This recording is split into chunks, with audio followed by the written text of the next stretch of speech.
தட்டை, சீடை, முறுக்கு, ரிப்பன் பக்கோடா, அதிரசம், என்ன வேணாலும் செய்யுங்க. ஒரே ஒரு 5 லிட்டர் இதய மந்த்ரா கடல் எண்ணெய் பேக் ஒரு மாசம் முழுசுக்கும் அத்தனை சமையல் முடிச்சு விடலாம். இதய மந்த்ரா. தென்மேற்கு பருவமழை 16 ஆண்டுகளில் இல்லாத வகையில் கேரளாவில் இந்த ஆண்டு முன்பே பெய்ய தொடங்கியது. கர்நாடகாவிலும் இப்போது தொடர் பருவமழை பெய்வதால் அங்குள்ள கபினி, கிருஷ்ணராஜசாகர் அணைகள் நிரம்பின. இதனால் பாதுகாப்பு கருதி அந்த அணைகளிலிருந்து உபரி நீர் திறந்து விடப்படுகிறது. இந்த தண்ணீர் ஒகேனக்கல் வழியாக மேட்டூர் அணைக்கு வந்து சேர்கிறது.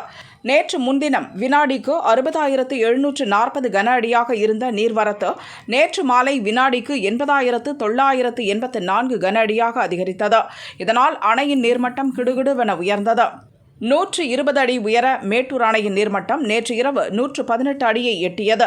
காவிரி டெல்டா பாசனத்திற்கு திறக்கப்படும் தண்ணீரின் அளவு வினாடிக்கு 22,500 கன அடியில் இருந்து 26,000 கன அடியாக அதிகரிக்கப்பட்டது.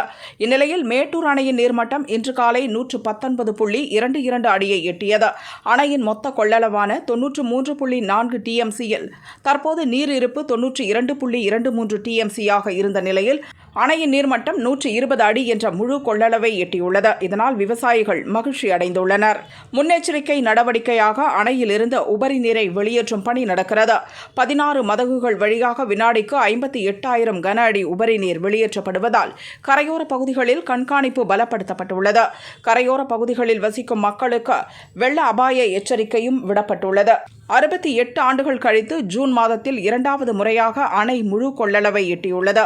மேட்டூர் அணை முழு கொள்ளளவை எட்டுவது இது 44வது முறை என்பது குறிப்பிடத்தக்கது.